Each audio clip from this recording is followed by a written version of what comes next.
Assalamualaikum warahmatullahi wabarakatuh. Waalaikumsalam warahmatullahi wabarakatuh. Selamat pagi, salam sejahtera. Kita melanjutkan perkuliahan kita. Hari ini kita melakukan responsi terhadap apa yang kita bahas di perkuliahan sebelumnya, yaitu kemarin. Nah, tema kita masih tentang uji Chi kuadrat yang berhubungan dengan distribusi percobaan atau distribusi peluang.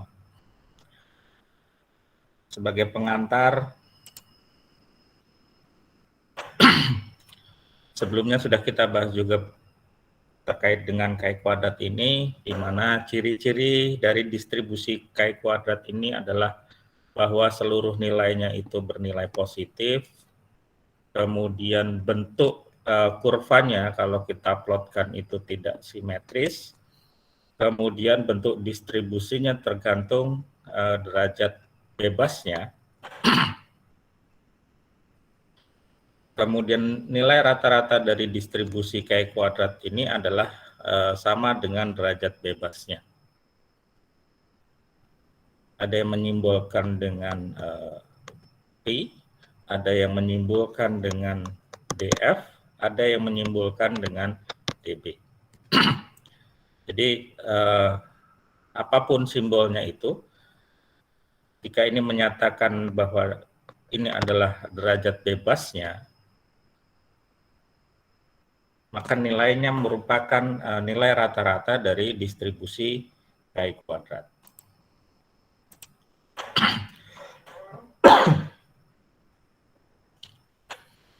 Nah, kemudian dalam menghitung distribusi Chi kuadrat ada beberapa notasi yang digunakan. Yang pertama adalah Chi kuadrat dengan alfa, pi-nya. Ini untuk menyatakan nilai kritisnya.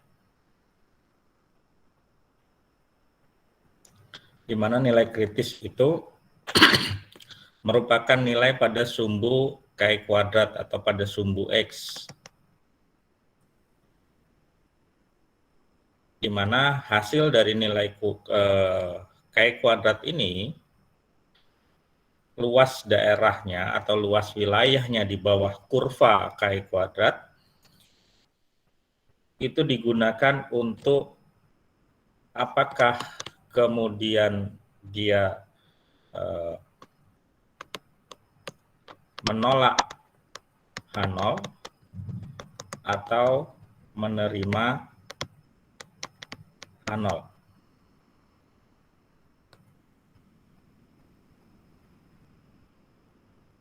Nah, daerah penolakan H0 itu kalau luas daerah itu berada pada sisi kanan dari nilai kritisnya. Artinya, jika nilai kritisnya Chi kuadrat alfa V-nya itu lebih besar daripada nilai Chi kuadrat hitung,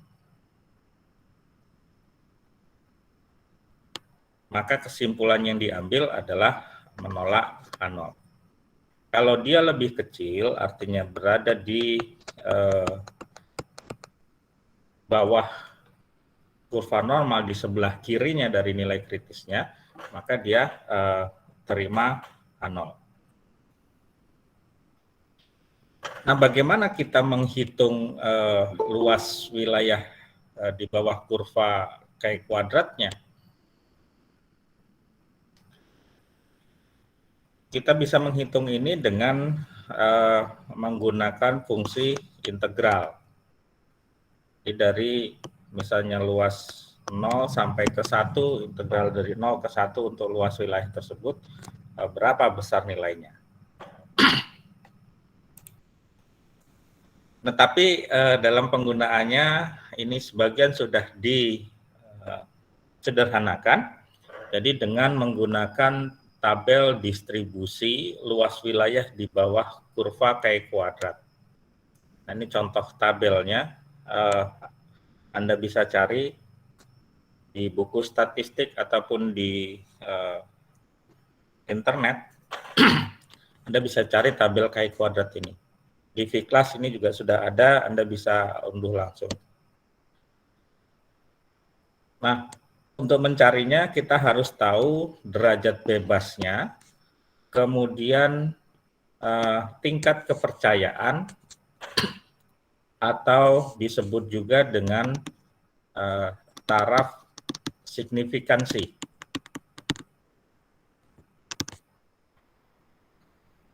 Ada yang menyebutnya selang kepercayaan, ada yang menyebutnya sebagai taraf signifikansi. Ini besarnya taraf signifikansinya ada yang 0,095, ada yang 0,990. Ini bisa kita konversi menjadi bentuk persen, berarti ini sama dengan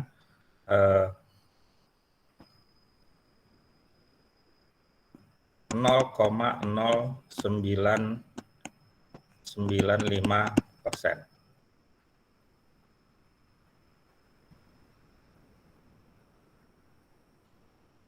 Kalau yang 0,1 ini bisa sama dengan 1%.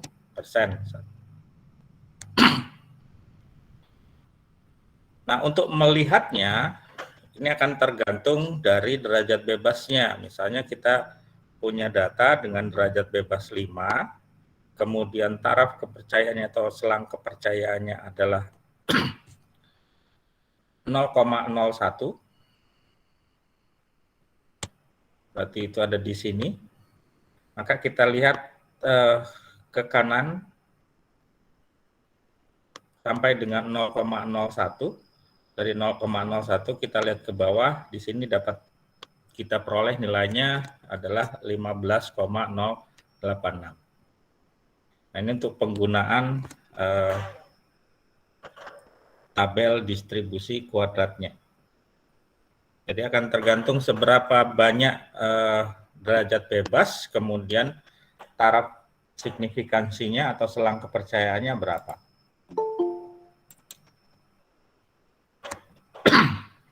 Ini lanjutan dari tabelnya. Di tabelnya bisa bermacam-macam nilai derajat bebasnya, mungkin ada yang lebih dari 40.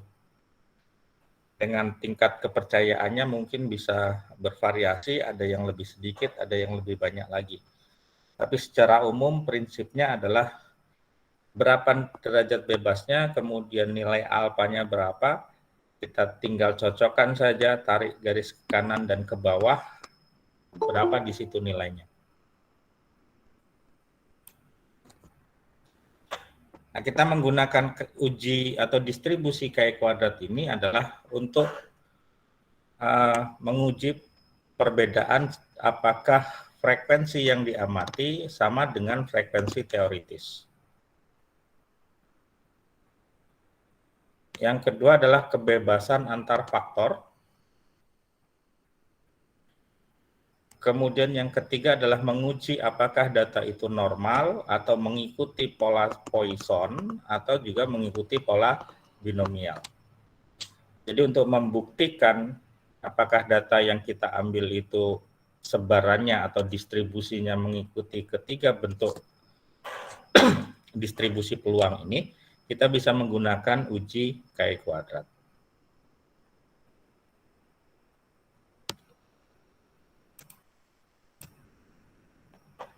Nah, dalam pengujiannya, maka yang harus kita lakukan pertama adalah kita menginventaris dulu hasil pengamatannya.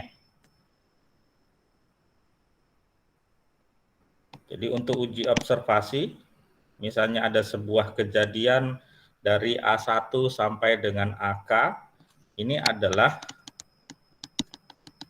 frekuensi observasi.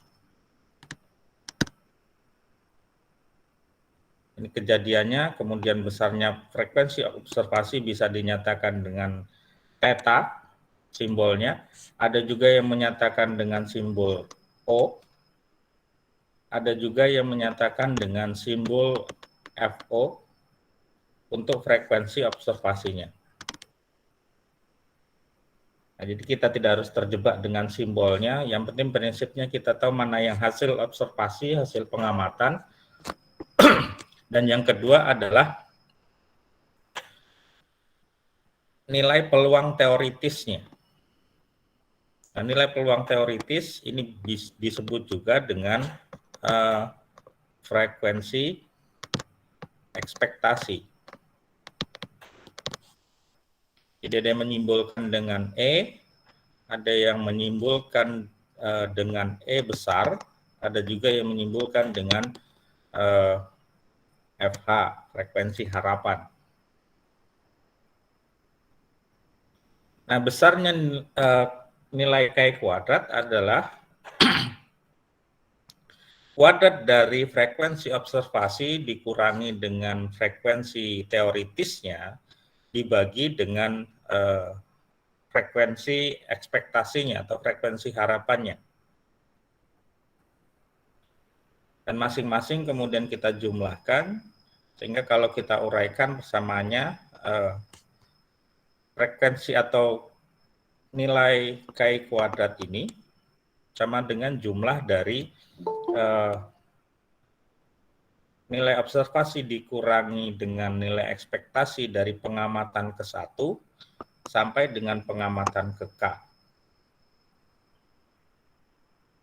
Kalau kita uraikan berarti observasi 1 dikurangi dengan ekspektasi 1 dikuadratkan dibagi dengan ekspektasinya. Kemudian untuk yang kedua, observasi kedua frekuensinya berapa dikurangi dengan frekuensi ekspektasi dari pengamatan kedua dibagi dengan ekspektasinya dan seterusnya.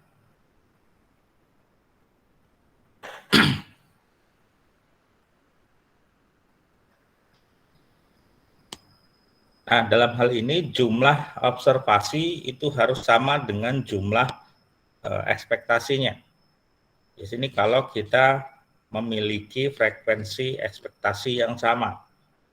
Jadi setiap kejadian itu akan memiliki frekuensi ekspektasi yang sama, maka polanya akan mengikuti bentuk distribusi Chi kuadratnya.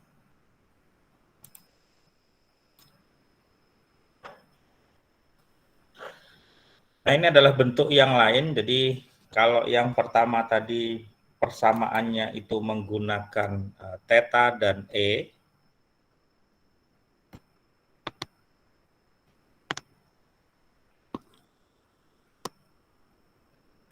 maka bentuk kedua ada yang menuliskan dengan cara yang agak berbeda, jadi menggunakan FO dan FH. Tapi secara prinsip ini sama, jadi O ini menyatakan observasinya, sedangkan H ini menyatakan nilai frekuensi harapannya. Jadi boleh menggunakan theta 1 sebagai observasi, kemudian E kecil sebagai ekspektasi, atau bisa juga menggunakan simbol O besar itu untuk observasi dan E besar untuk ekspektasi.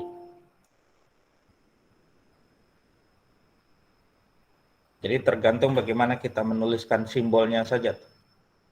Kalau simbol tidak masalah, tetapi prinsipnya harus kita pahami bagaimana kita menghitung distribusi Chi kuadrat ini. Nah, untuk menguji frekuensi observasi,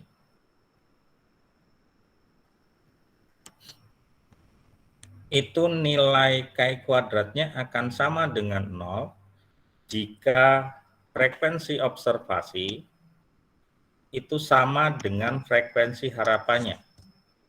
Jadi frekuensi observasi sama dengan frekuensi harapan, maka besarnya Chi kuadrat sama dengan 0. Artinya jika Chi kuadrat itu sama dengan 0, bisa disimpulkan bahwa data tersebut memiliki frekuensi observasi dan frekuensi harapan yang sama. Nah, kalau Chi kuadratnya itu lebih besar dari 0, maka besarnya frekuensi observasi dengan frekuensi harapan itu ada perbedaan. Jadi F0 itu tidak sama dengan FH.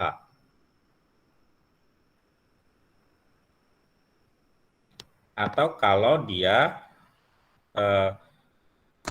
lebih kecil dari 0 misalnya besarnya. Sehingga dari sini kita bisa menentukan hipotesisnya untuk H0-nya adalah jika FO, frekuensi observasi, itu sama dengan frekuensi harapan. Nah, alternatifnya H1-nya atau HA atau simbol yang lain, FO itu tidak sama dengan FH. Bisa dia lebih besar atau bisa lebih kecil.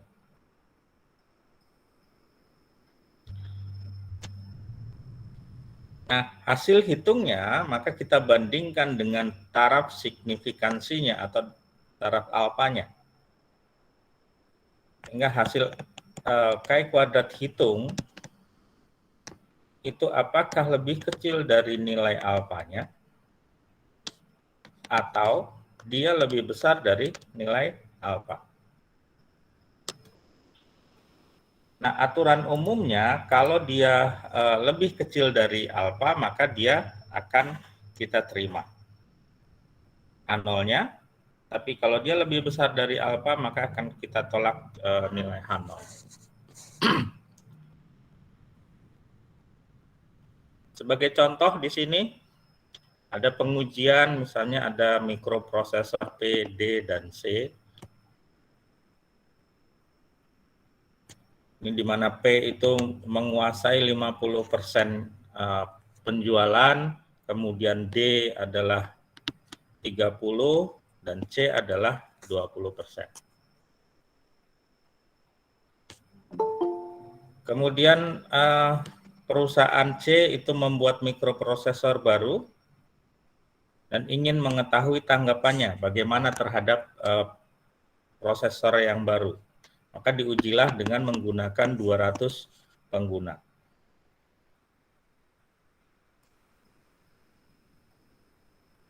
Nah, dari 200 pengguna ini, 74 itu masih memilih yang P, 62 itu memilih yang D, dan 64 itu memilih C yang baru. Nah, untuk menguji apakah produk baru dari perusahaan C itu akan sama dengan kondisi awalnya, di mana C itu hanya menguasai 20%, artinya tetap sama dengan kondisi awalnya. Jadi P itu tetap 50, D 30, dan C 20%. Atau apakah dengan produk baru ini, maka sebarannya akan berubah.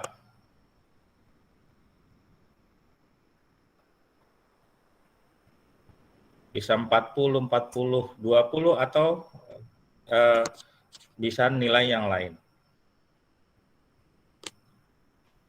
Kemudian kita tentukan taraf signifikansinya adalah 0,01 atau sama dengan 1%.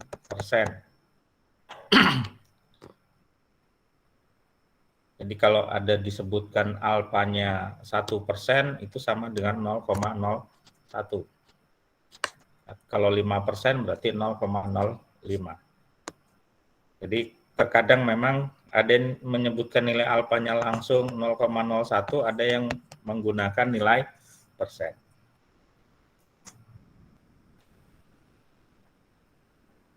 Nah, Setelah kita membuat hipotesis, kemudian menentukan nilai signifikansinya, maka selanjutnya kita menghitung besarnya nilai alfa tadi dengan menetapkan derajat bebasnya. Jadi di sini K-nya sama dengan 3. 3 itu dari mana? Ada 3 objek di situ, P, D, dan C. Maka derajat bebasnya nilainya adalah K-1. Jadi 3-1 sama dengan 2. Kemudian kita tentukan nilai kritisnya atau Chi-kuadrat tabel. Ini dengan melihat tabelnya tadi. Jadi kalau kita punya alfa 0,01, kemudian derajat bebasnya 2, itu nilainya adalah 9,21. Kita lihat di tabelnya.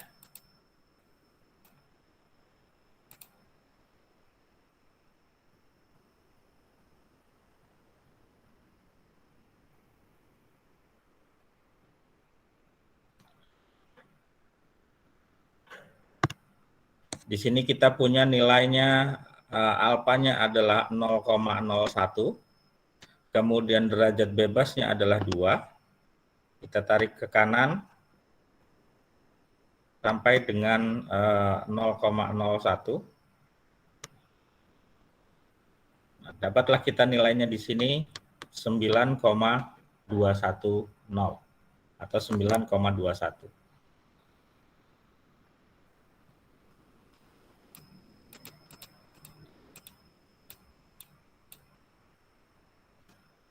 Jadi besarnya nilai 9,21 ini kita peroleh dari nilai tabelnya. Nah, kita menerima atau menolak H0, kita menggunakan aturan jika hasil dari Chi-kuadrat hitungnya itu lebih besar dari nilai kritisnya atau dari Chi-kuadrat tabelnya,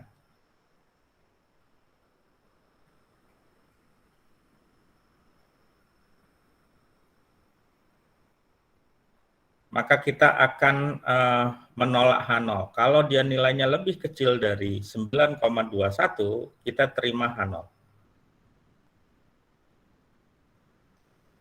Jadi kalau nilainya lebih besar, tolak H0, lebih kecil, itu kita terima H0. Lalu kita melanjutkan dengan menghitung nilai Chi-kuadrat hitungnya. Kita bisa buat dalam bentuk tabulasi. Objeknya tadi prosesor P, D, dan C yang baru. Kemudian observasinya yang memilih P itu ada 74, D 62, dan C baru adalah 64.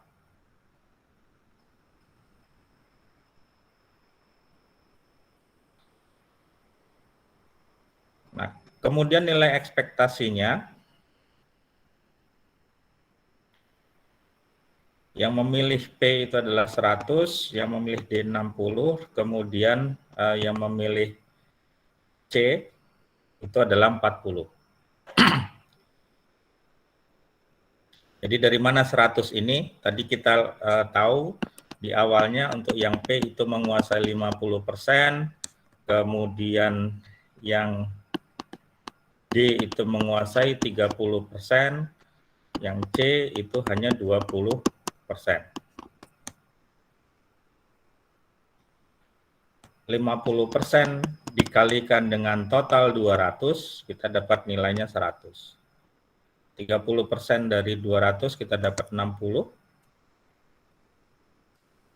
Kemudian 20% dari 200 kita dapat nilainya adalah 40. Lalu kemudian kita hitung selisihnya antara observasi dengan ekspektasinya. Jadi 74 dikurangi dengan 100, diperoleh nilainya adalah minus 26, kemudian 62 dikurangi dengan 60, dan 64 dikurangi dengan 40. Nilai selisih ini kemudian kita kuadratkan. Minus 26 kuadrat adalah 676, 2 kuadrat 4, 24 kuadrat adalah 576. Kemudian setelah kita dapatkan nilai kuadratnya, kita bagi lagi dengan nilai ekspektasinya. 676 dibagi dengan 100, ini kita peroleh 0,76. Kemudian 4 kita bagi dengan 60. Kemudian 576 kita bagi dengan 40. Nilainya adalah ini. Setelah kita peroleh nilainya, baru totalnya kita jumlahkan.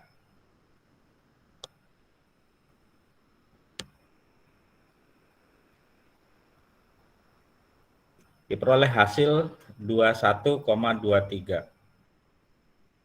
Nah, ini adalah KI kuadrat hitung sama dengan 21,23, sementara KI kuadrat tabel itu adalah 9,21.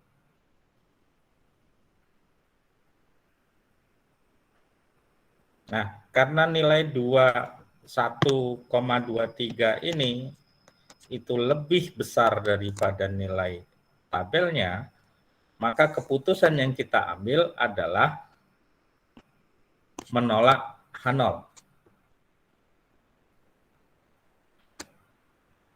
Kalau kita menolak H0, berarti kita juga menerima H1.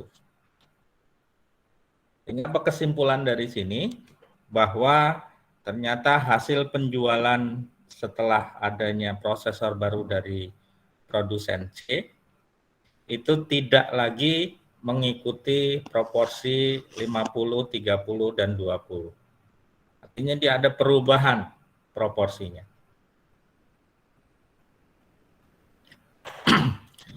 Nah, ini contoh yang pertama.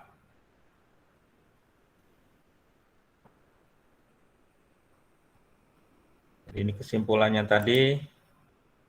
Kemudian contoh yang kedua. Ada mesin pencampur es krim dengan adonan coklat, gula, susu, dan krim. Ini menggunakan formulasi 5221. Kalau campuran ini menghasilkan 50 kg bahan, dari campuran ini terdiri dari 275 coklat, 95 gula, 70 kilo susu, dan 60 kilo krim. Nah, apakah mesin ini akan menghasilkan perpaduan itu masih 5221 atau tidak lagi 5221?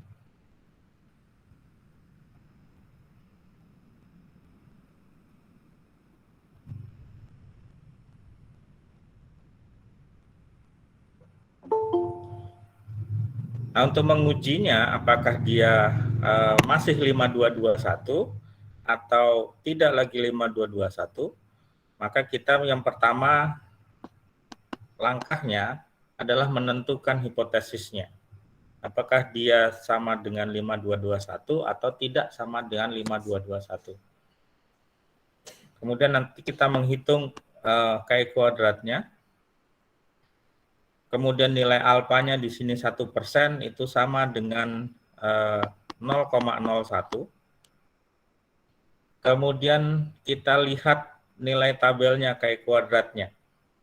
Di sini K-nya ada 4 karena menggunakan 4 bahan, coklat, gula, susu, dan krim. Maka nilai K-nya adalah sama dengan 4, dan derajat bebasnya adalah K-1, jadi derajat bebasnya adalah 3. Kita lihat nilai di tabel pada derajat bebas 3, kemudian nilai alfa 0,01, ini nilainya adalah 11,3449. Jika KI kuadrat hitung itu nantinya lebih besar dari Chi kuadrat tabel, atau lebih besar dari 11,3349, maka H0 kita tolak atau kita terima H1.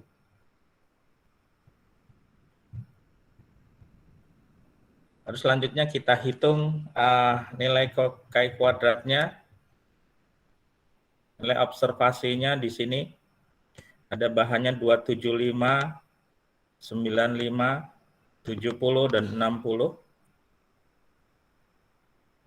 Totalnya adalah 500 kg. Kemudian ekspektasinya untuk coklat itu adalah 250. Dari mana 250 ini? Jadi kita lihat nilai ekspektasi itu merupakan proporsi dari bahan yang pertama, coklat, yaitu 5. Sini proporsinya adalah 5/10. 10 ini dari mana? Kalau kita jumlahkan keseluruhan proporsi, 5 tambah 2 tambah 2 tambah 1 itu sama dengan 10. Kemudian dikali dengan total bahannya 500. Jadi 5/10 dikali dengan 500 dapatlah 250 ini. Hal yang sama untuk bahan coklat, susu, dan krim. Lalu kita hitung selisihnya antara observasi dengan ekspektasi. Jadi kita kurangkan saja nilainya. Setelah kita dapat nilainya, kemudian kita kuadratkan. Setelah kita kuadratkan, kemudian dibagi dengan nilai ekspektasinya. Jadi 625 ini merupakan kuadrat dari 25, 25 adalah kuadrat dari -5, dan seterusnya. Terus setelah kita dapatkan semua hasilnya, kita totalkan jumlahnya. Dapatlah nilainya adalah 13,75, ini adalah X hitungnya.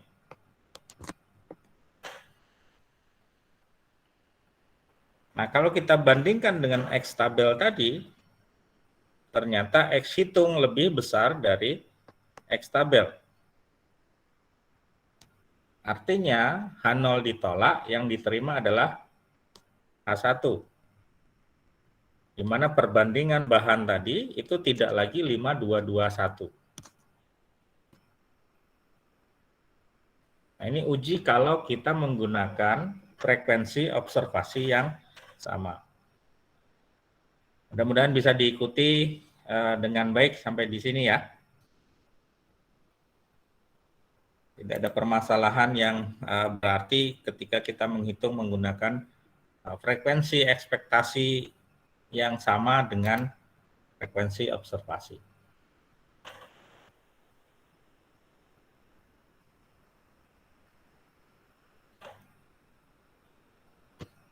Nah, ini contoh yang lain. Kalau kita memiliki sampel seperti ini misalnya,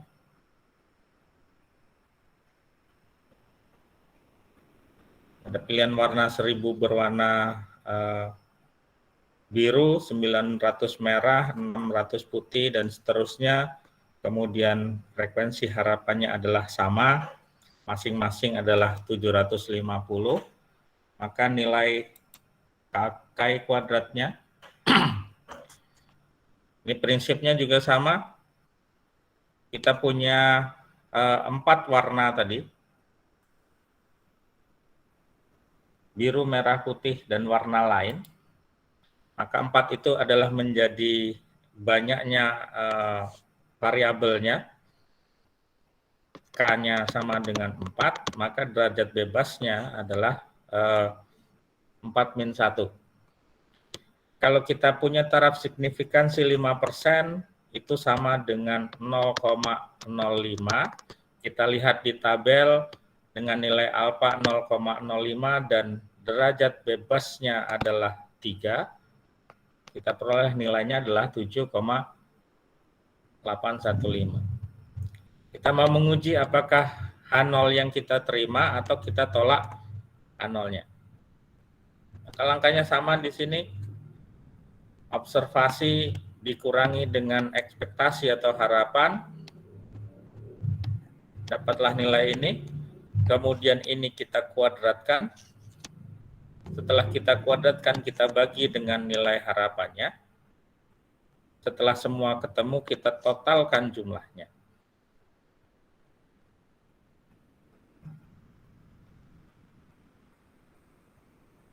Hasilnya, kita peroleh S kuadrat hitung itu lebih besar dari K kuadrat tabel.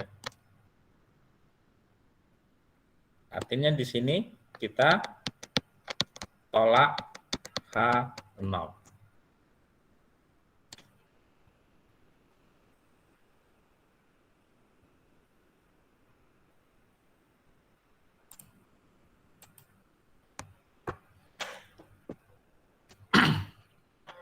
Nah, itu kalau nilai frekuensi harapannya adalah sama. Jadi contoh di atas tadi kalau nilai frekuensi harapannya sama. Bagaimana kalau nilai frekuensi harapannya ternyata tidak sama dengan frekuensi observasinya? Sebagai contoh di sini kita punya 4 koin. Ada 4 koin.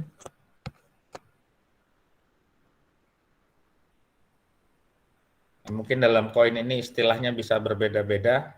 Ada yang menggunakan istilah head dan tail, kepala dan ekor. Ada yang menggunakan istilah angka dan gambar.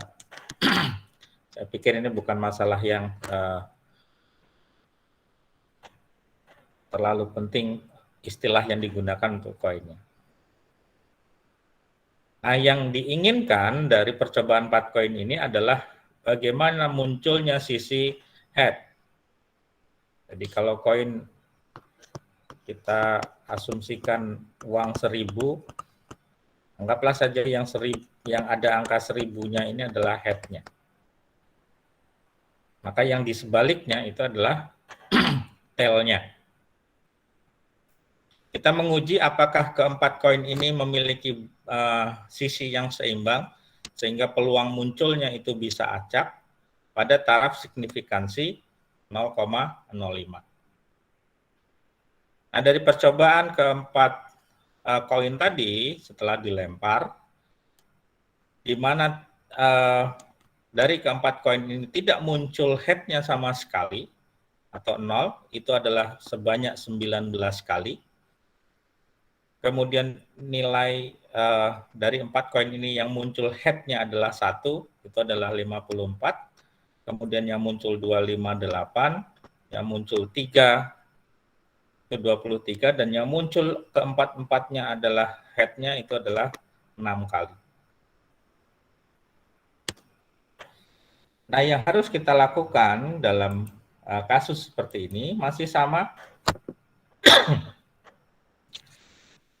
Yang pertama adalah membuat hipotesisnya.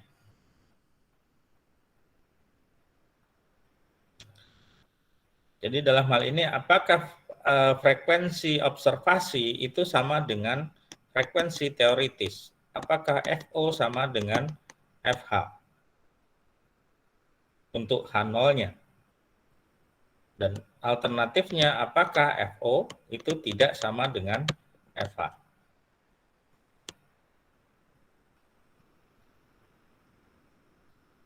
Yang kedua, kita tentukan taraf nyatanya. Tadi digunakan nilai alfanya adalah 5% atau 0,05. Lalu berapa derajat bebasnya?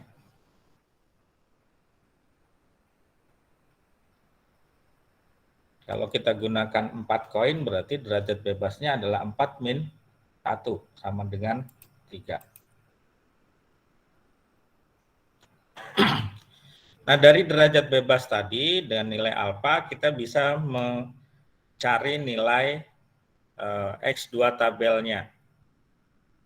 Di sini nilainya adalah 9,488. Jadi ini dari tabel tadi dengan alfa 0,05 dan derajat bebasnya itu tadi K-1.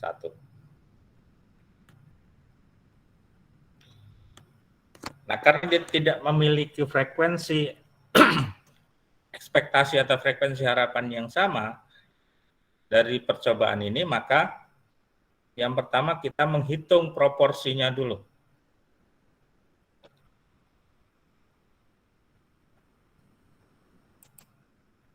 Nah, dari mana kita menghitung proporsinya? Jadi kalau kita melakukan percobaan dengan 4 koin,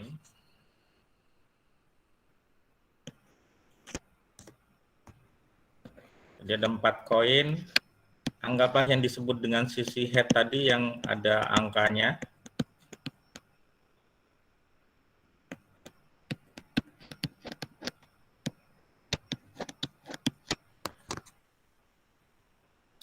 Ternyata setelah dilempar, itu sisi head-nya, anggaplah ini sisi head, itu tidak muncul. Tetapi yang muncul adalah sisi yang lain.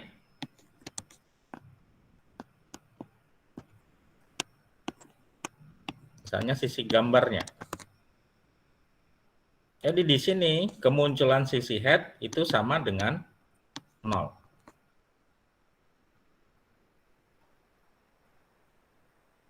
Nah, proporsi tidak muncul sama sekali ini berapa? Satu koin itu peluang munculnya head atau tail atau angka atau gambar itu berapa? Kalau kita melempar koin, maka peluangnya munculnya apakah angka, apa gambar, atau head atau tail itu, maka peluangnya adalah setengah. Ini dari koin 1. Koin kedua, peluangnya juga setengah. Koin ketiga, peluangnya juga setengah. Serta yang koin keempat, peluangnya juga setengah. Nah, keseluruhannya proporsinya untuk yang munculnya atau yang tidak munculnya angka atau head ini adalah ini dari peluang ini kita kalikan.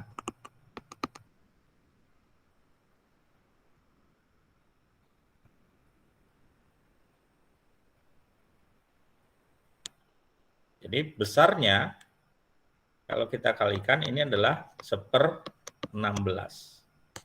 Atau 1 dibagi 16 tadi sama dengan 0,0625 kalau tidak salah tadi ya.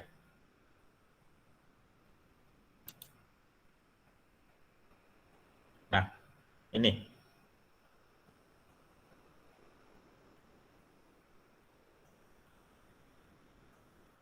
Lalu yang muncul sisi head-nya itu adalah 1. Jadi kalau muncul sisi head-nya 1, kita bisa analogikan berarti hasil perlemparan 4 koin ini ada 1 yang ada gambar angkanya, sedangkan yang 3 itu adalah muncul sisi gambar. Nah, berapa banyaknya kemungkinan yang bisa terjadi atau kombinasi yang terjadi? Kita bisa menggunakan aturan kombinasi.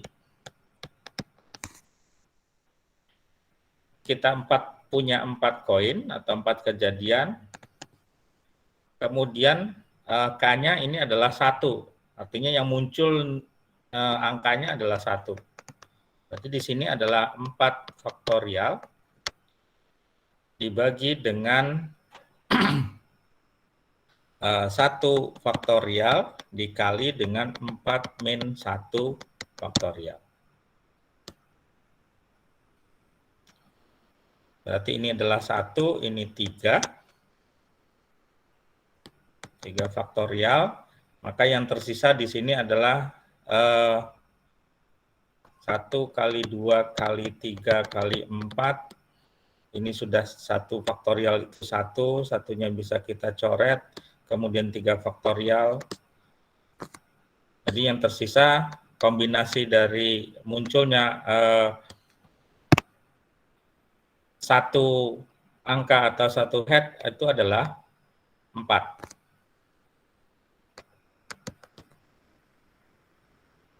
Lalu proporsinya berapa?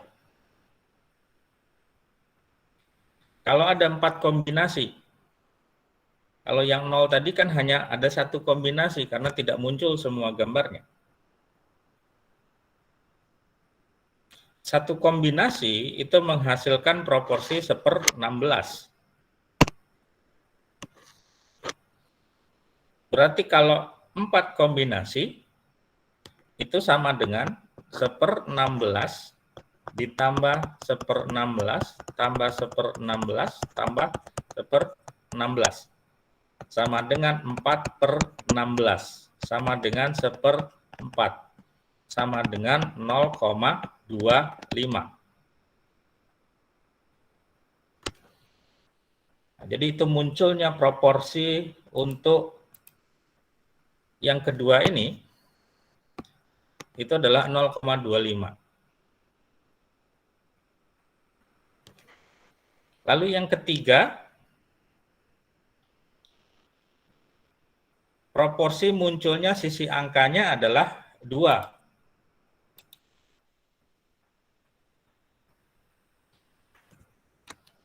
Kalau dia munculnya angkanya adalah 2 atau head-nya adalah 2,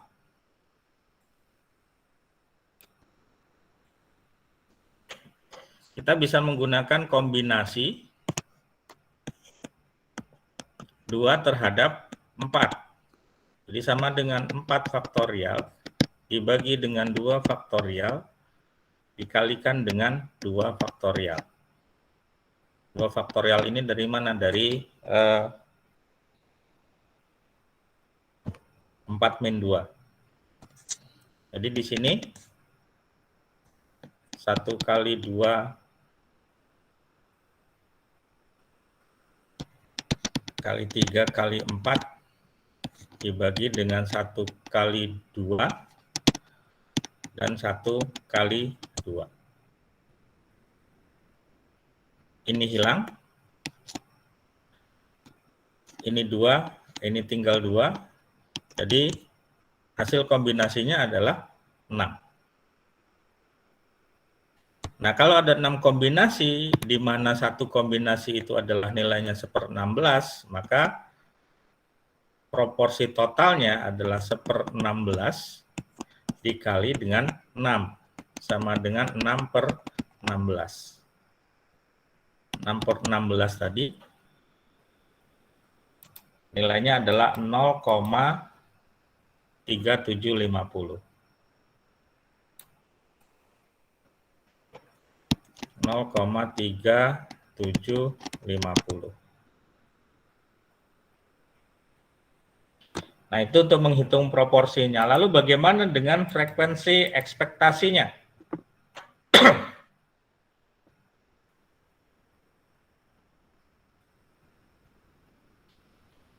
Nah, frekuensi ekspektasi kenapa kita dapat nilainya 10?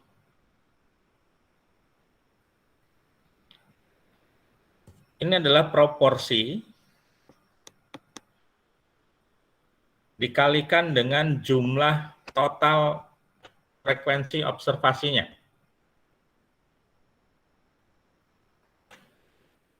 Jadi 0,0625 dikali 160. Itu dapatlah nilai frekuensi ekspektasinya 10. Kemudian yang kedua, 0,25 dikali 160 dapatlah nilai 40 dan seterusnya. Nah, kalau kita sudah punya frekuensi observasi dan frekuensi ekspektasi, maka kita bisa melanjutkan untuk menghitung nilai Chi kuadratnya. Jadi persamaannya tadi kan FO dikurangi FE, kemudian hasilnya dikuadratkan, hasil kuadratnya dibagi dengan FE-nya. Dapatlah nilai masing-masing sebesar ini. Lalu kita totalkan jumlahnya adalah 21,82. 21,892. Lalu kita bandingkan dengan Chi kuadrat tabelnya.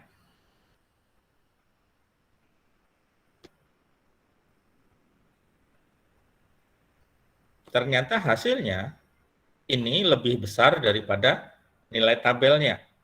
Sehingga kesimpulannya adalah tolak H0.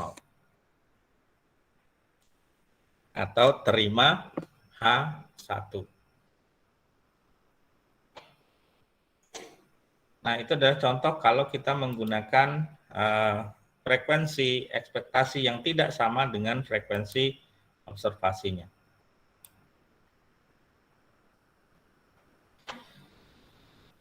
Nah, yang ketiga, jadi yang pertama tadi kalau nilai frekuensi observasi itu sama dengan frekuensi harapannya, yang kedua frekuensi harapan itu tidak sama dengan frekuensi observasi, yang ketiga Chi kuadrat kita gunakan untuk menguji apakah data itu memiliki distribusi yang normal atau tidak. Contohnya di sini kita punya hasil pengamatan totalnya adalah 300, kemudian pengamatan ini menyebar dengan distribusi frekuensi seperti ini. Masing-masing data memiliki hasil observasi atau pengamatan yang berbeda. Nah, dalam uji kenormalan ini, apa yang harus kita lakukan?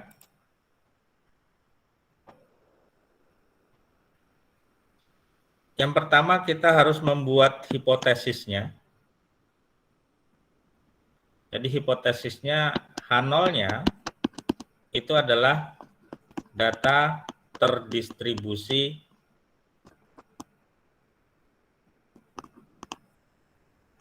normal. H1-nya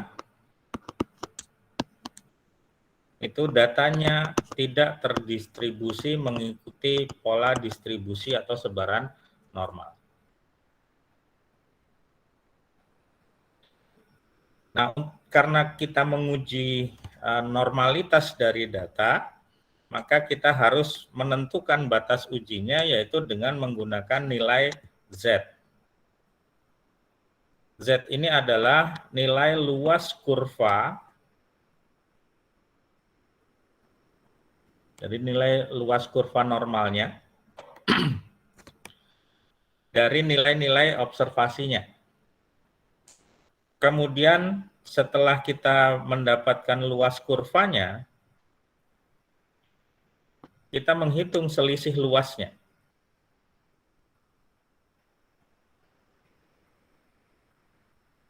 Kemudian yang terakhir adalah normal frekuensi dari kurvanya.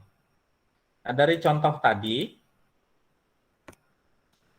maka tahap hitungannya apa? Yang pertama, kita tentukan batas kelasnya.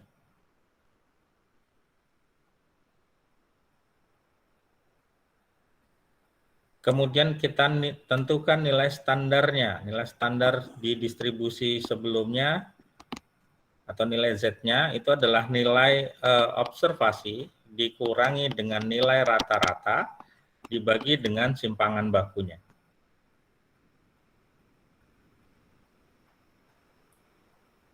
Nah, nilai rata-rata bisa kita hitung itu adalah frekuensi dikalikan dengan titik tengah kelas dibagi dengan total banyaknya data.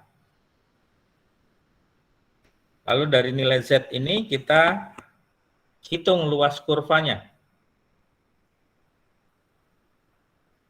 Dari luas kurva baru kita hitung selisihnya. Dan yang terakhir adalah kita menentukan frekuensi harapannya Kalau sudah dapat frekuensi harapan, kembali ke persamaan. Ini adalah FO min FH kuadrat dibagi dengan FH. Nah, dari data yang tadi, di contoh tadi,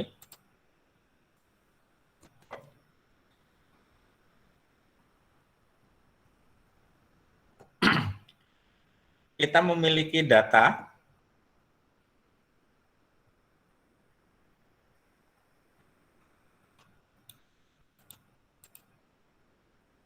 150 sampai 158.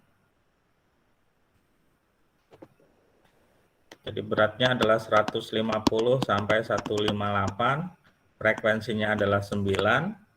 Kemudian titik tengah kelasnya ini berapa?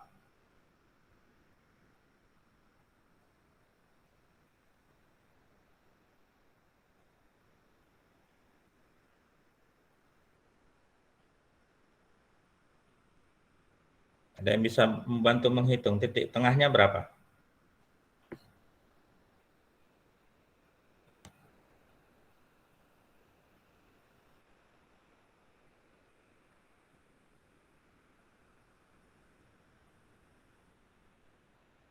Itu antara 154. 154. 154, anggaplah 154 ya. Nah, kemudian frekuensi ini kita kalikan dengan titik tengahnya. Jadi 9 dikali dengan titik tengahnya.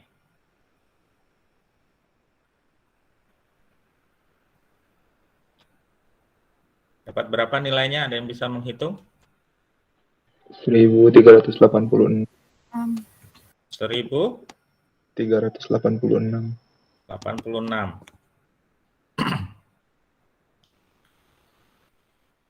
Nah, kemudian di sini ada kita sebutkan sebagai kode bantu. Jadi di bagian tengah kelas itu kita beri dengan 0. Di atas atau di bawahnya kita kode min 1, min 2, min 3, min 4, dan seterusnya. Kemudian di atas dari titik atau di tengah selang kelas ini adalah 1, 2, 3, dan 4.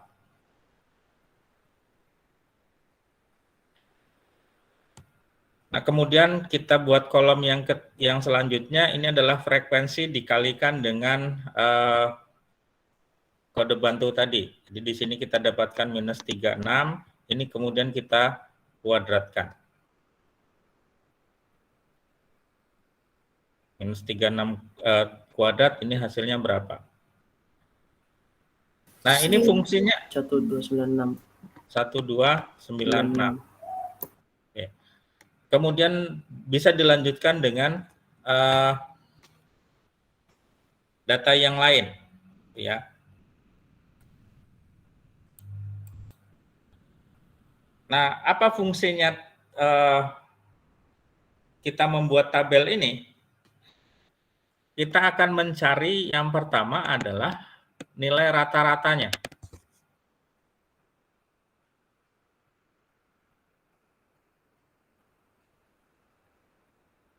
Dan dari mana nilai rata-ratanya?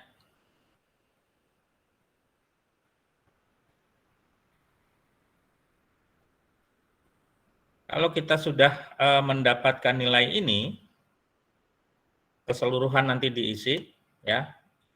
Ini dari data ini diisi, kemudian semua datanya sudah terisi. Sampai bagian akhir ini terisi. Ini dijumlahkan frekuensi di A tadi.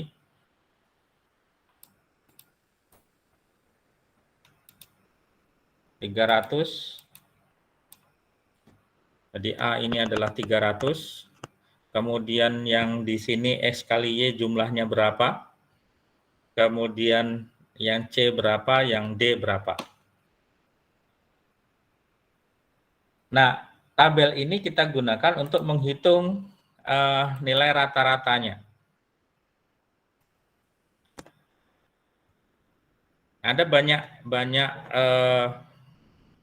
metode untuk menghitung rata-ratanya, ada yang menyebutnya sebagai metode panjang, ada yang menyebutnya sebagai metode pendek. Kalau dari sini kita bisa hitung, nilai rata-ratanya adalah jumlah di B ini dibagi dengan jumlah di A.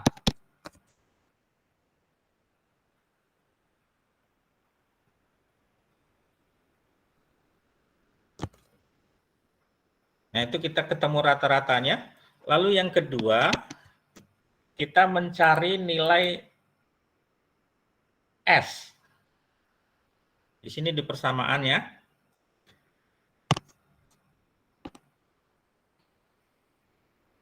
Kita membutuhkan nilai S.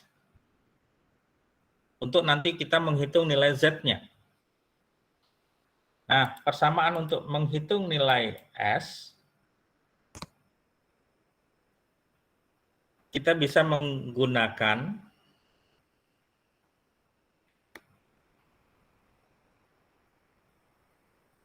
persamaan bahwa nilai S ini adalah 1 I dikali dengan akar XD kuadrat, sigma XD kuadrat, dibagi dengan N, di mana N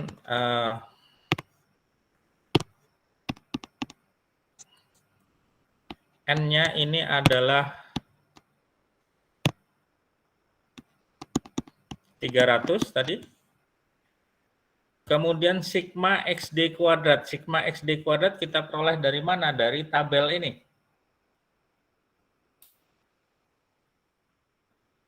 X dikali kuadrat kita jumlahkan, maka kita memperoleh sigma XD kuadrat, ini jumlah totalnya adalah di D. Jadi kita beri kode D misalnya.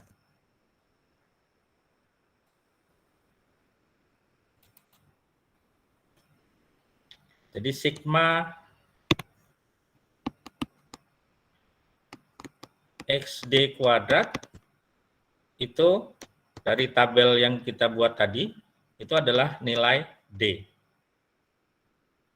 Lalu sigma XD kuadratnya berapa? Sigma XD yang dikuadratkan. Jadi di tabel sebelumnya kita membuat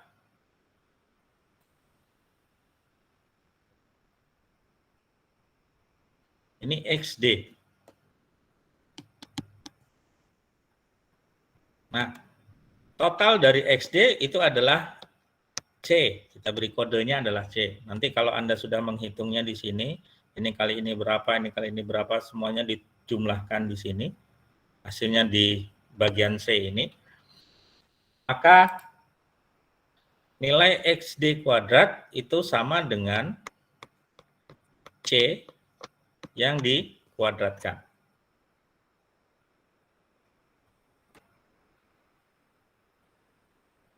Lalu I-nya berapa?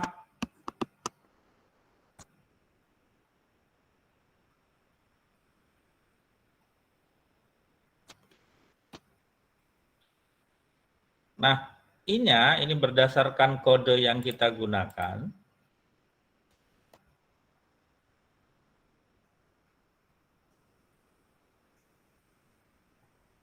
Ada 0, ada positif, dan ada negatif, maka I-nya kita gunakan banyaknya adalah 3.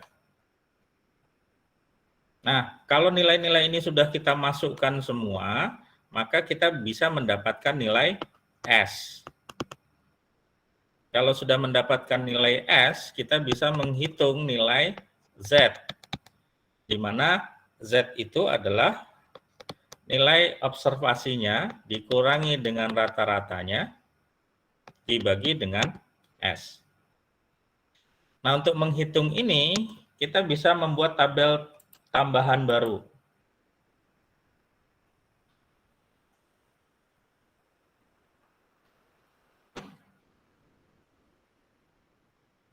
Nah, tabel tambahan baru ini isinya apa saja? Kolom pertama adalah batas kelas, kemudian nilai Z-nya, kemudian luas kurvanya, kemudian selisih luas, dan frekuensi harapannya.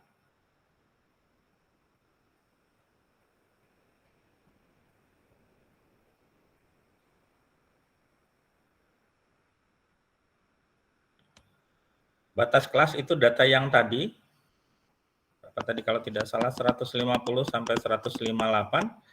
Nilai Z ini kita peroleh dari tadi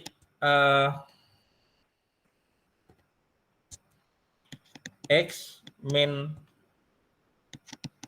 X bar dibagi dengan S. Kalau kita membutuhkan tabel baru, bisa kita hitung di sini. X-nya adalah frekuensi awalnya. Jadi yang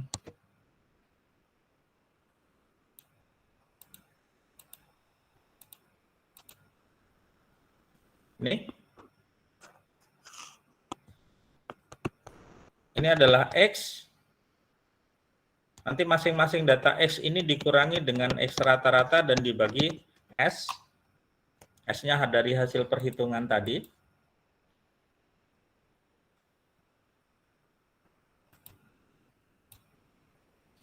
Sehingga diperolehlah nilai Z-nya untuk yang data pertama ini berapa.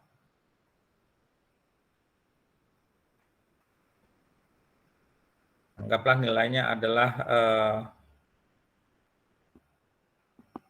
B1, yang kedua adalah B2, yang ketiga adalah B3, yang keempat adalah B4.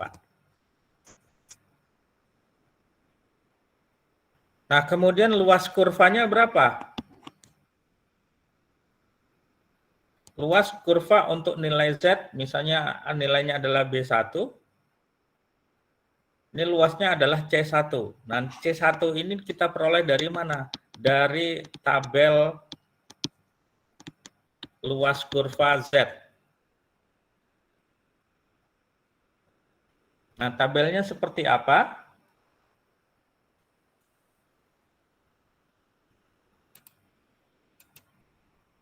Nah, tabelnya itu seperti ini. Jadi kalau kita punya luas kurvanya adalah 0,25, ini adalah nilai Z-nya, maka berapa luas kurvanya? Kita bisa lihat di nilai Z ini adalah dia hanya 2 desimal, berarti kita lihat adalah 0,2. Lalu kita tarik di desimal ketiganya adalah 5, yaitu di sini.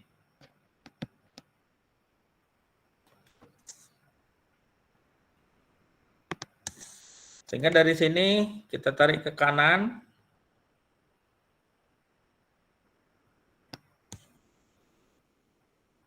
Dapatlah nilainya adalah 0,0987. Jadi kalau dapat nilai Z-nya adalah misalnya 0,25, maka luas kurvanya adalah 0,0987. Bagaimana kalau misalnya luas kurvanya adalah 0,31. Jadi kita lihat di sini 0,3 dan 1 desimalnya ada di sini.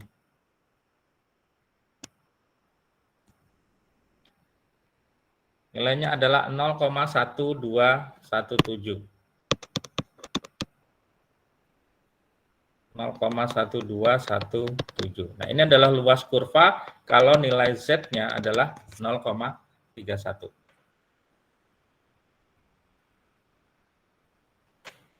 Nah, bagaimana kalau nilai Z-nya itu negatif?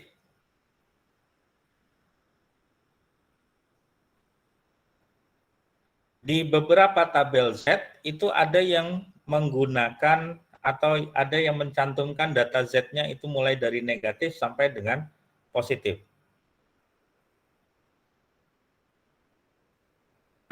Nah, kalau tabelnya hanya nilai positif saja, maka ini berlaku prinsip nilai mutlak. Jadi kalau negatif 0,25, yaitu sama dengan positif 0,25. Maka nilai luas kurvanya juga sama dengan 0,25. Jadi kalau yang negatif 0,25 sama dengan luas kurva 0,25. Nah, kalau sudah ada tabel ini, baru kita bisa mengisikan nilai-nilai di sini. Jadi nanti diperoleh nilai Z-nya berapa. Untuk yang pertama, lihat tabelnya, luas kurvanya kita isikan di sini. Yang kedua pun sama. Kemudian selanjutnya kita hitung selisih luas. Selisih luas ini seharusnya nilainya tidak dilurus dengan C2, tapi di antara C1 dan C2 berarti. Di sini penempatannya sebenarnya. Yang pertama, itu selisih antara C1 dikurangi dengan C2. Jadi misalnya di sini adalah 0,983, misalnya kemudian di sini 0,754, misalnya ya, ini angka asal saja. Maka selisihnya itu adalah 0,983 dikurangi dengan 0,754.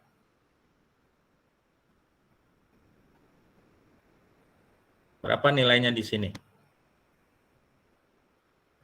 Kemudian yang selanjutnya selisih antara C2 dengan C3.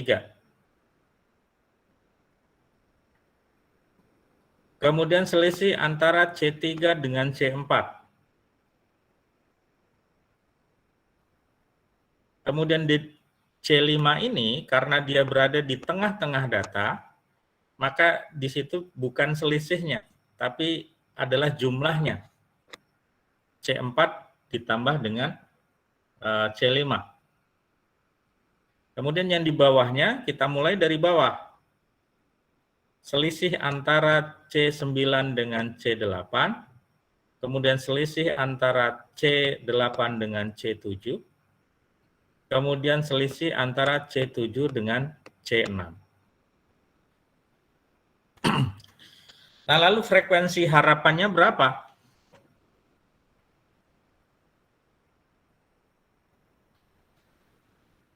Frekuensi harapannya adalah hasil selisih tadi dikalikan dengan total datanya. Jadi kalau misalnya selisih antara C1, C2 itu kita buat dengan simbol Q, maka frekuensi harapannya adalah Q dikali dengan 300. Kemudian selisih C2 dengan C3 misalnya kita beri simbol R. Nanti kalau diganti angka, tinggal masukkan saja angkanya. Maka frekuensi harapannya adalah R dikali dengan 300. Dan seterusnya. Nah, dari sini kita mendapatkan frekuensi harapan. Lalu kita lanjutkan dengan menghitung Chi kuadrat hitungnya. Yang tadi persamaannya adalah FO min FH kuadrat dibagi dengan FH. FH-nya ini sudah kita peroleh di sini. FO-nya tadi yang 9 dan seterusnya, frekuensi awalnya. Tinggal kita hitung dengan memasukkan ke tabel yang selanjutnya.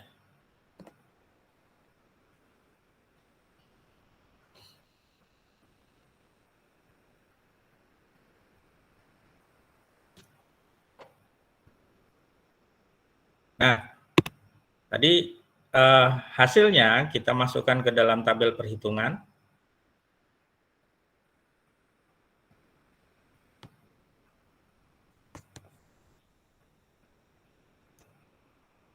Jadi kita punya data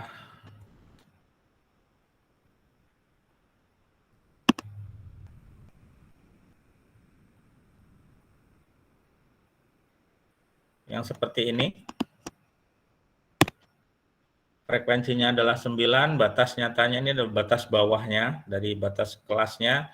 Kemudian nilai Z Ini kita dapat dari sebelumnya bagaimana menghitung nilai Z tadi. Jadi harus cari dulu X rata-ratanya, kemudian dicari S-nya di tabel sebelumnya. Dapatlah nilai Z-nya ini. Kemudian ini adalah jumlah. Kemudian luasnya untuk 239 ini adalah 0,4916. Kita lihat di tabel 2,39. 2,3. Kemudian desimal ketiganya adalah 0,9, berarti nilainya di sini. Kita lihat ke kanan 0,4916. Jadi nilai Z-nya, nilai luasnya kita peroleh dari tabel itu.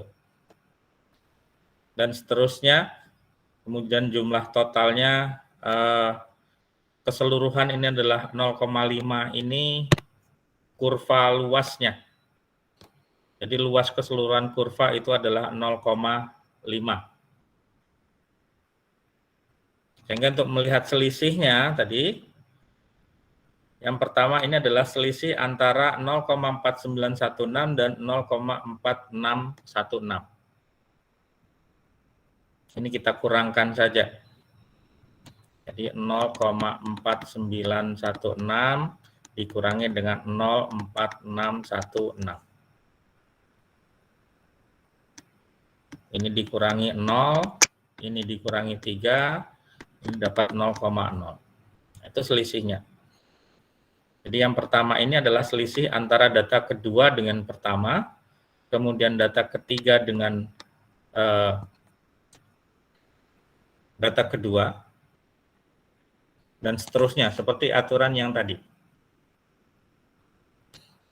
Lalu frekuensi harapan tadi adalah Q dikali 300, kita punya datanya ini adalah 300, 0,03 kali 300 sama dengan 9. Jadi ini adalah 0,03 dikali dengan 300. Sama yang ini juga berarti 0,14 sekian dikali 300. Total jumlah frekuensi harapannya adalah 29,75. Ini kita jumlahkan.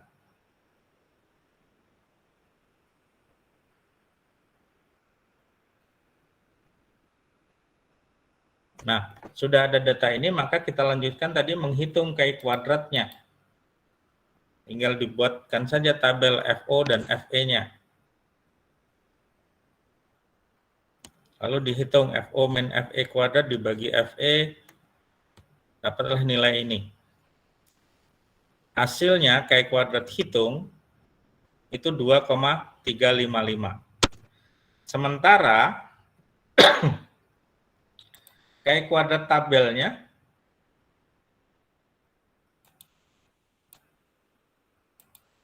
data yang pertama tadi, KI kuadrat tabel adalah 11,07.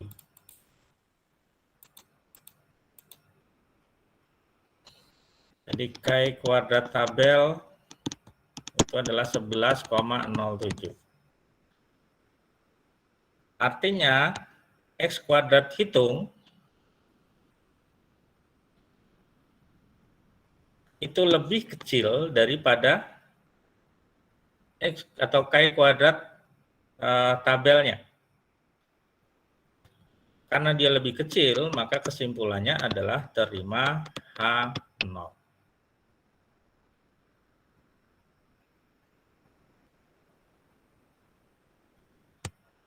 Ini perhitungan untuk membuktikan apakah data itu terdistribusi normal atau tidak.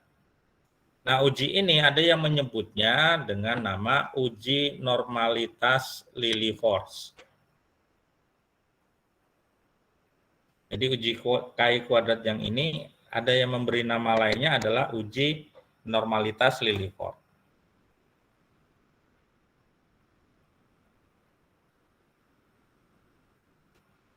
Bisa diikuti ya sampai di sini?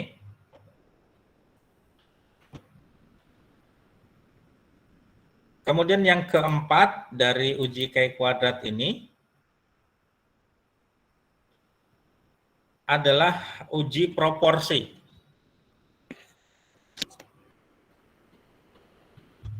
Kalau yang tadi uji kenormalan itu adalah uji kebebasan, maka yang keempat adalah uji proporsi.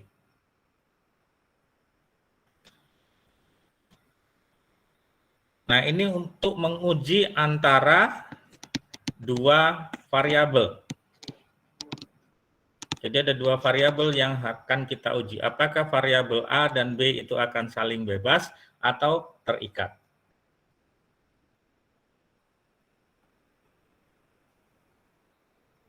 Nah, kalau dia uji independensi, apakah keduanya saling bebas ataupun terikat? Kalau untuk proporsi, apakah memiliki proporsi yang sama atau proporsinya tidak sama? Nah, dalam pengujiannya kita menggunakan tabel yang disebut dengan tabel kontingensi. Itu adalah tabel kolom dan baris. Jadi ada variabel A itu di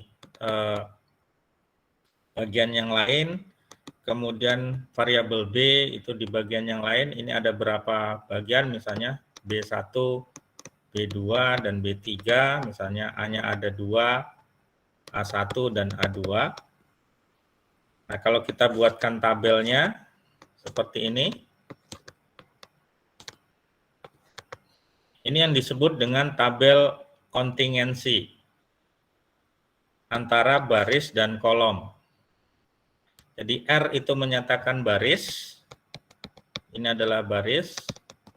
Kita lihat di sini barisnya ada 2. Kemudian kolomnya itu dinyatakan dengan K, sama dengan kolom. Di sini kita punya kolomnya adalah 3. Maka ini disebut tabel kontingensi 2 kali 3.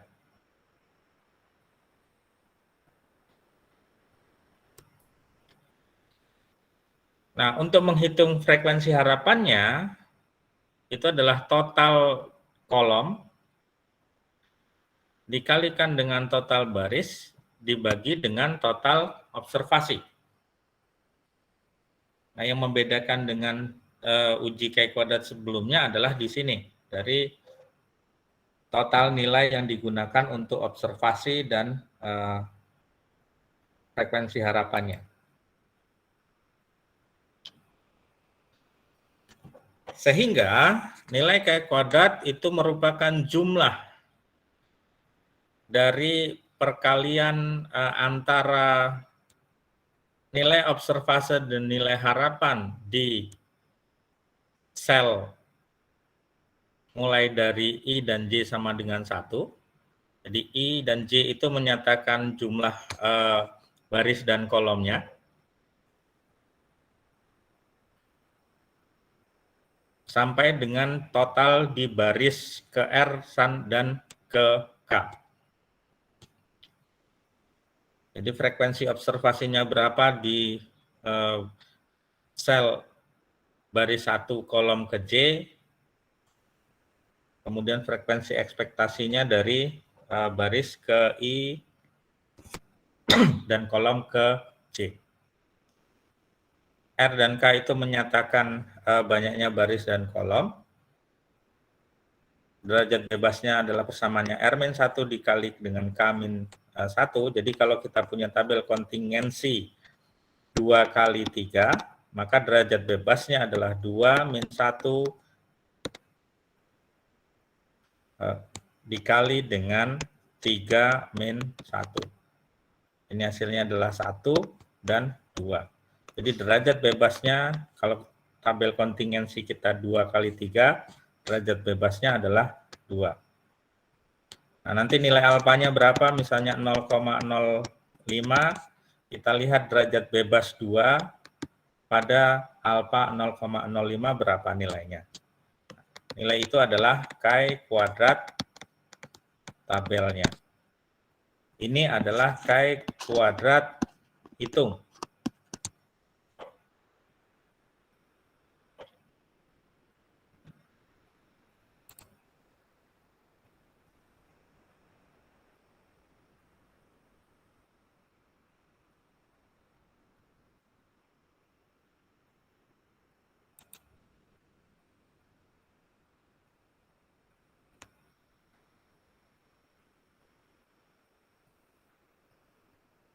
Bentar, ini muter-muter.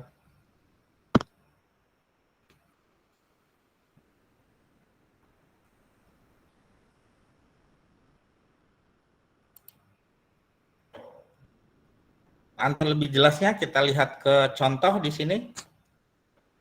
Ada faktor gender.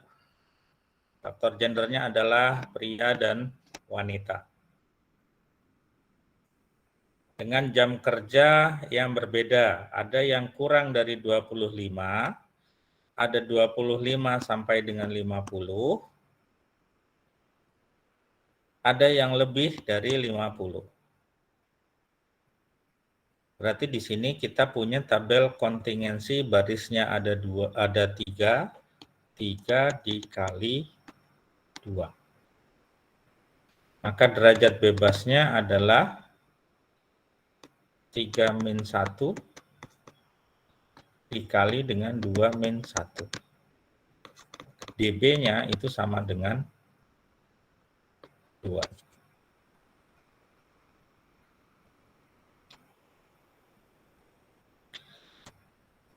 Nah, dari tabel ini,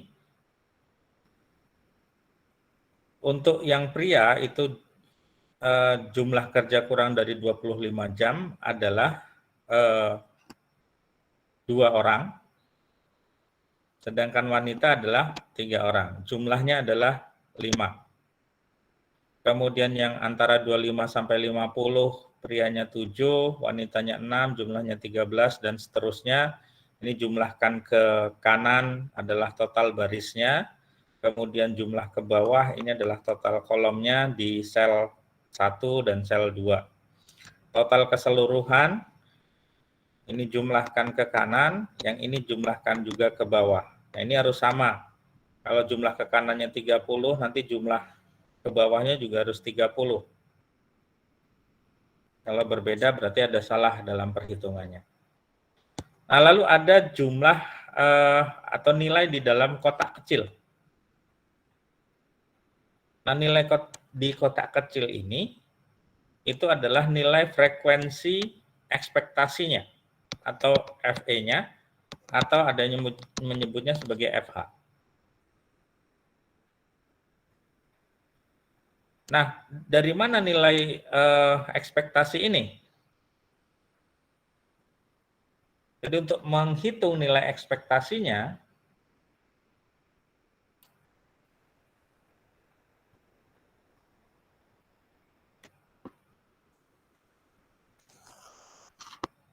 ini cara kita menghitung nilai ekspektasinya.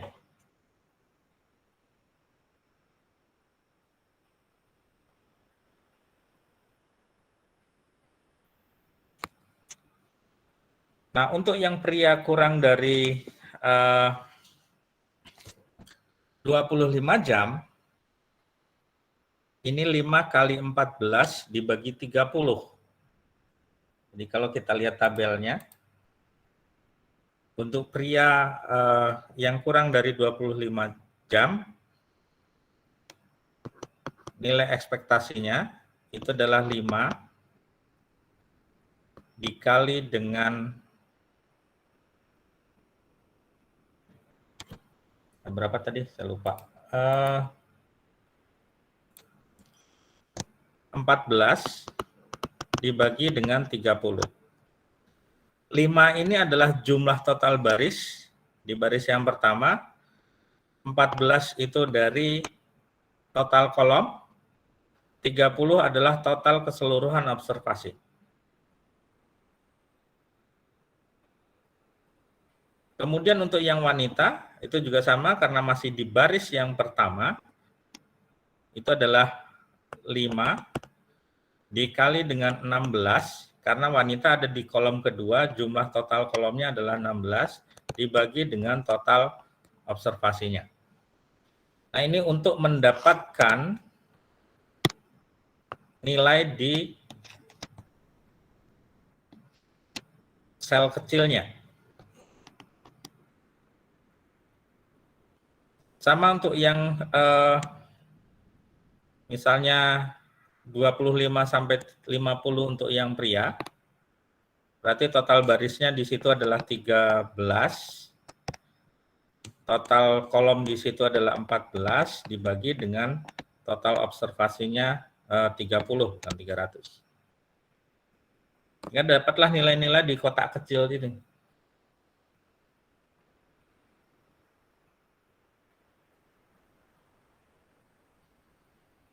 Nah, kalau sudah ada nilai observasi dan nilai ekspektasinya, kita tinggal hitung saja.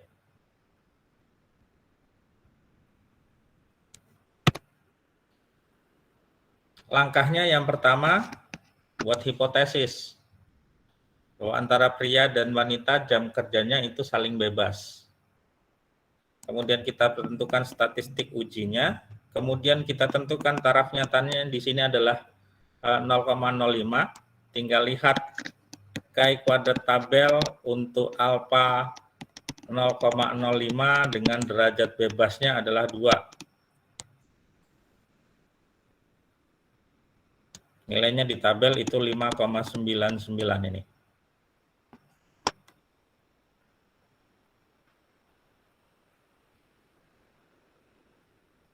Nah, kita terima H0 kalau X hitungnya itu lebih besar dari X2 tabelnya. Ini kebalikannya dengan yang tadi, kalau yang tadi terima H0 itu kalau dia lebih kecil.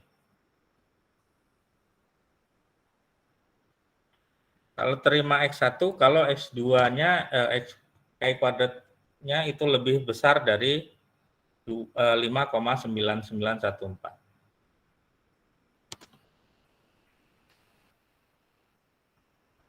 Nah, kalau sudah ada nilainya ini, berarti tinggal kita hitung saja.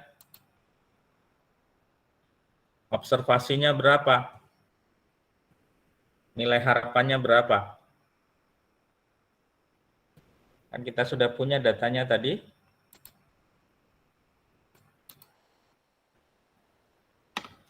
Ini adalah ekspektasinya, atau nilai harapannya, frekuensi harapannya.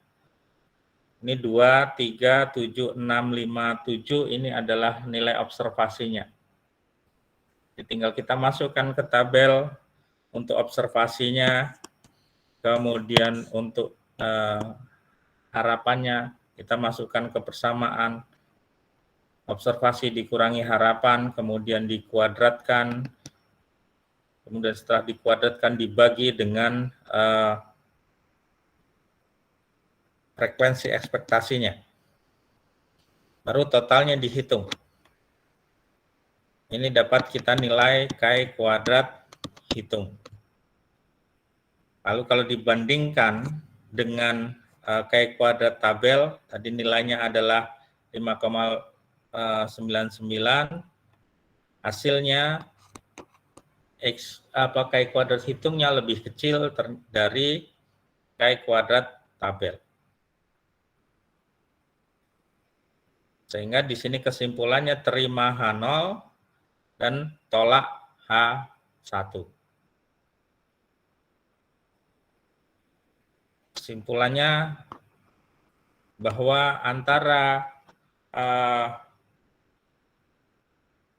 gendernya, apakah pria dan wanita, dan jam kerjanya itu saling bebas. Jadi tidak ada pengaruh dari salah satunya.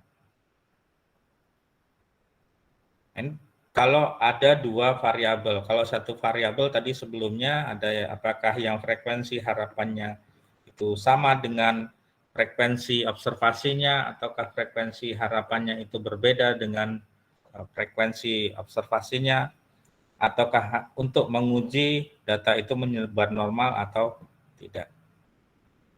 Jadi secara umum kita ada 4 penggunaan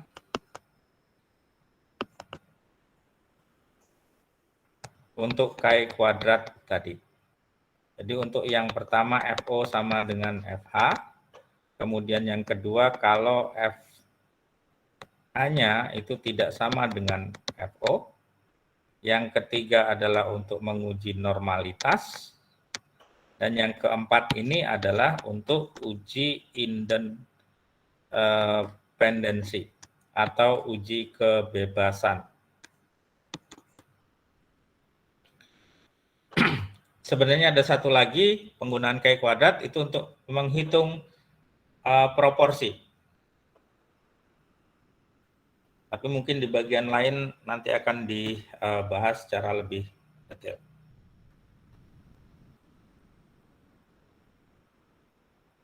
Nah, itu materi kita. Sampai di sini ada pertanyaan? Saya harapkan bisa mengikuti langkah-langkahnya.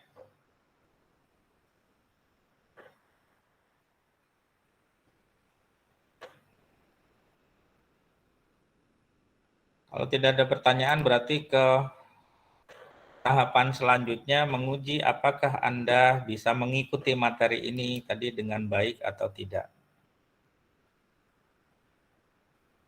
Ini ada permasalahan yang pertama,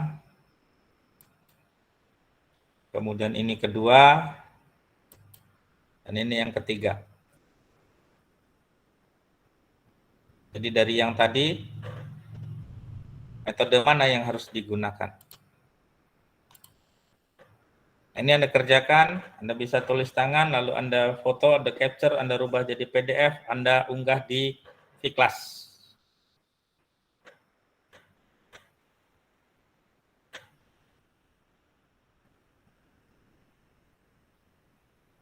Baik, Pak. Oke.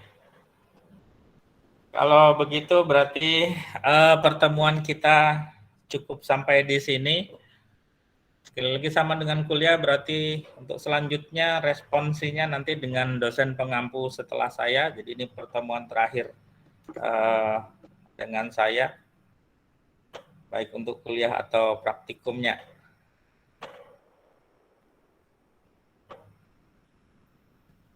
Ya, mungkin kita bertemu lagi di kesempatan yang lain, mungkin kalau ada mata kuliah yang lain yang mungkin saya mengampu di Prodi BDI atau hal-hal yang lain, misalnya di semester yang akan datang, kalau ada mata kuliah yang mungkin pengampunya ada saya, mungkin kita akan bertemu kembali. Baik Bapak, terima kasih. Saya akhiri sampai di sini. Kemudian untuk materinya ini ada di Vkelas. Kalau rekodnya mungkin agak menunggu waktu. Jadi kemungkinan paling lama 1 hari dia baru direkod oleh Google. Baru nanti di Vkelasnya bisa Anda lihat. Di kuliah-kuliah sebelumnya Anda bisa lihat rekod dari perkuliahan kita ini. Baik, itu. Terima kasih. Saya akhiri. Assalamualaikum warahmatullahi wabarakatuh. Waalaikumsalam. Waalaikumsalam warahmatullahi wabarakatuh.